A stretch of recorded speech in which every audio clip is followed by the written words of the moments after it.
بسم اللہ الرحمن الرحیم۔ کیا آپ نے کبھی سوچا ہے کہ دنیا کے خشک ترین صحرا میں ایسا پانی کیسے بہنا شروع ہوا تھا؟ جو ہزاروں سال گزرنے کے بعد بھی آج تک ختم نہیں ہوا؟ یہ صرف پانی نہیں، یہ ایک معجزہ ہے، ایک دعا کا جواب، ایک ماں کی بے بسی اور اللہ کی رحمت کی وہ نشانی جو قیامت تک باقی رہے گی۔ آج ہم بات کریں گے اس مقدس چشمے کی جسے دنیا آب زمزم کے نام سے جانتی ہے، وہ پانی جسے انبیاء نے پیا، جسے کروڑوں مسلمان شفا سمجھ کر پیتے ہیں، اور جس کے پیچھے چھپی ہے حضرت ہاجرہ علیہ السلام کی قربانی اور حضرت اسماعیل علیہ السلام کا عظیم واقعہ۔ میں ہوں آپ کا میزبان، اور آپ دیکھ رہے ہیں ایک ایسی ڈاکیومنٹری جو آپ کے دل کو ایمان سے بھر دے گی۔ تو آئیے وقت کے سفر پر چلتے ہیں اور جانتے ہیں آب زمزم کی حیرت انگیز داستان۔ ہزاروں سال قبل کا منظر اگر ہم اپنے ذہن میں لائیں تو ایک بالکل ویران اور سنسان وادی ملتی ہے۔ کوئی پانی نہیں، کوئی درخت نہیں، اور دور دور تک کسی انسان کا نام و نشان نہیں، بس انتہائی کڑکڑتی دھوپ اور جلتی ہوئی ریت۔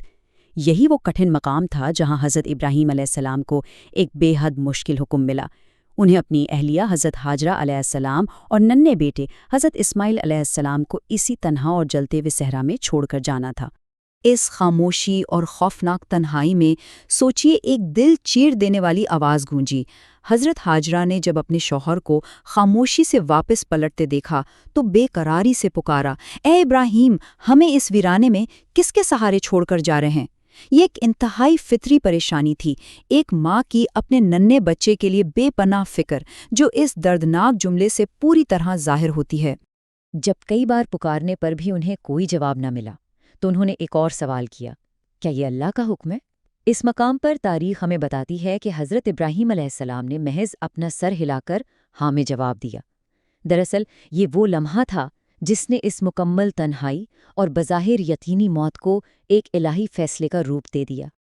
اور اس سر ہلانے کے جواب میں جو الفاظ حضرت ہاجرہ کی زبان سے ادا ہوئے نا، وہ آج بھی ایمان اور یقین کی سب سے بڑی مثال ہے۔ انہوں نے کہا، پھر اللہ ہمیں ضائع نہیں کرے گا۔ یہ واقعی کوئی عام جملہ نہیں ہے، بلکہ یہ اس پوری تاریخی داستان کی سب سے مضبوط بنیاد ہے۔ اس بے آب و گیا صحرا میں ایک اکیلی خاتون کا اپنے رب پر یہ کامل بھروسہ واقعی انسان کے رونگٹے کھڑے کر دیتا ہے۔ لیکن زمینی حقائق اپنی جگہ نہایت سخت تھیں۔ وقت گزرنے کے ساتھ ساتھ مشکیزے میں موجود تھوڑا سا پانی بالآخر ختم ہو گیا۔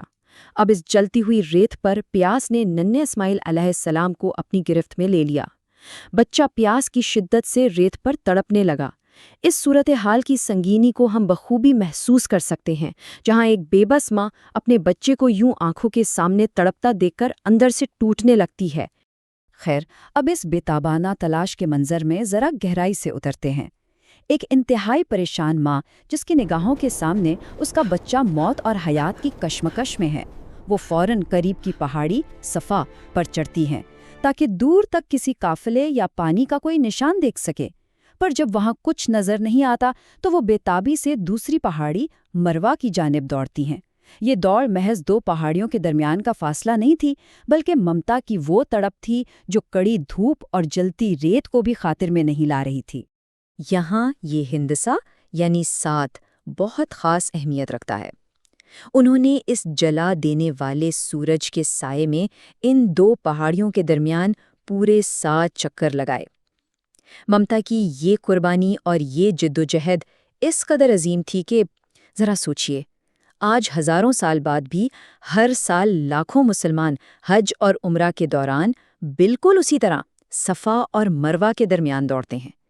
اس عمل کو صحیح کہا جاتا ہے، جو اس عظیم ماں کی بے مثال قربانی کی یاد کو آج بھی تازہ رکھے ہوئے ہیں۔ اور پھر جب بظاہر ہر انسانی امید دم توڑتی ہوئی محسوس ہو رہی تھی، تب آسمان سے رحمت کا نزول ہوا۔ روایات کے مطابق اس نازک ترین موڑ پر اللہ کے فرشتے حضرت جبرائیل علیہ السلام تشریف لائے۔ انہوں نے زمین پر ضرب لگائی اور اسی لمحے اس بنجر اور خشک ترین زمین نے اپنا سینہ چاک کر دیا۔ اور پھر وہ حیرت انگیز معجزہ رونما ہوا۔ ریت کے نیچے سے میٹھے اور صاف پانی کا چشمہ تیزی سے پھوٹ نکلا۔ حضرت حاجرہ یہ منظر دیکھ کر حیران رہ گئیں اور فوراً اس پانی کو چاروں طرف مٹی کی باڑ بنا کر روکنے کی کوشش کرنے لگیں۔ اس کوشش میں ان کے منہ سے بے ساختہ یہ الفاظ نکلے، زم زم۔ اچھا، قدیم زبان میں زمزم کا مطلب ہے رک جاؤ، رک جاؤ۔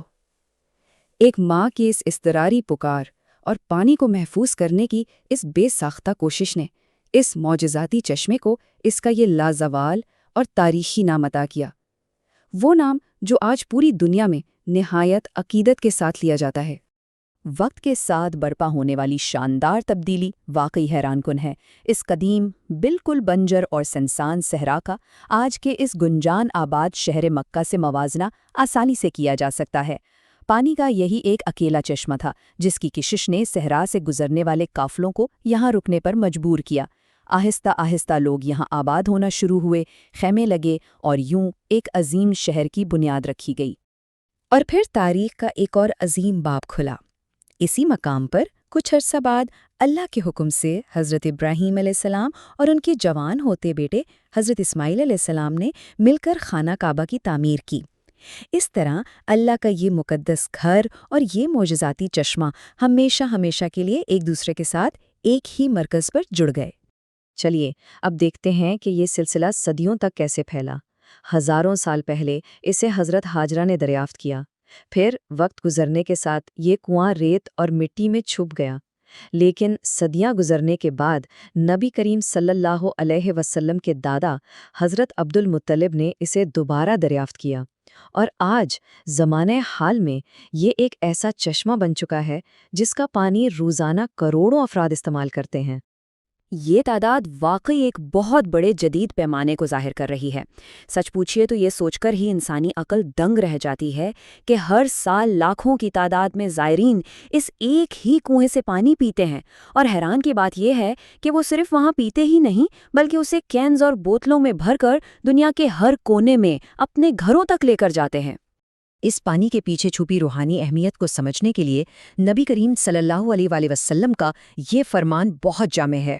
آپ صلی اللہ علیہ وآلہ وسلم نے فرمایا، زمزم کا پانی جس نیت سے پیا جائے وہی فائدہ دیتا ہے۔ یہی وجہ ہے کہ پوری دنیا میں اسے محض پیاس بجھانے کے لیے نہیں بلکہ برکت، شفا اور دعاؤں کی قبولیت کے لیے بے حد عقیدت کے ساتھ پیا جاتا ہے۔ اگر ہم اپنے دور کے جدید معجزے کی طرف اشارہ کریں تو یہ پانی عالمی سطح پر شفا کے لیے محترم ہے۔ دنیا بھر کے جدید سائنسدانوں نے اس پر وسیع پیمانے پر تحقیق کی ہے، اور سب سے حیران کن سائنسی حقیقت یہ ہے کہ صحرا کی شدید ترین گرمی اور جدید دور کی ہیری موٹرز کے ذریعے مسلسل پمپ کیے جانے کے باوجود، بالکل صحیح سنا، یہ کنواں آج تک کبھی خشک نہیں ہوا۔ لیکن اگر ہم اس کی حقیقی گہرائی میں جائیں تو یہ محسوس ہوتا ہے کہ یہ محض پانی نہیں ہے، در حقیقت یہ ایک بے بس ماں کی اس بے مثال قربانی، محبت اور جد و جہد کی لازوال یادگار ہے جس نے اپنے بچے کی زندگی بچانے کے لیے تپتے صحرا میں بھی امید کا دامن ہاتھ سے نہیں چھوڑا تھا۔ تو یہاں سب سے اہم اور بنیادی نقطہ یہ نکلتا ہے کہ یہ پوری داستان اللہ کی رحمت پر مکمل اور غیر متزلزل بھروسے کی سب سے بڑی علامت ہے۔ یہ اس بات کی حتمی دلیل ہے کہ جب انسان کو اپنے چاروں طرف صرف بند دروازے ہی نظر آتے ہیں اور جب ہر انسانی مدد ختم ہو جاتی ہے تو الہی مداخلت صحرا کی ریت سے بھی چشمے بہا دیتی ہے۔ اس تجزیے کے اختتام پر ایک گہری سوچ جنم لیتی ہے۔ آج جب دنیا بھر سے آئے ہوئے لاکھوں لوگ اس پانی کا گھونٹ بھرتے ہیں تو کیا وہ واقعی صرف اپنی جسمانی پیاس بجھا رہے ہوتے ہیں، یا وہ دراصل اس اٹوٹ ایمان اور یقین کے اس میٹھے معجزے کا ذائقہ محسوس کر رہے ہوتے ہیں جو ہزاروں سال پہلے ایک ماں نے اس صحرا میں چھوڑا تھا؟ یہ یقیناً ایک ایسا لازوال معجزہ ہے جس پر جتنا غور کیا جائے حیرت میں اتنا ہی اضافہ ہوتا ہے۔ اگر آپ کو یہ دستاویزی فلم پسند آئی ہے تو ویڈیو کو لائک کریں، چینل کو سبسکرائب کریں اور اس پیغام کو دوسروں کے ساتھ ضرور شیئر کریں۔ میں آپ کا میزبان ہوں، آپ سے اجازت طلب کر رہا ہوں۔ اللہ کی رحمتیں، برکتیں اور سلامتی آپ پر ہوں۔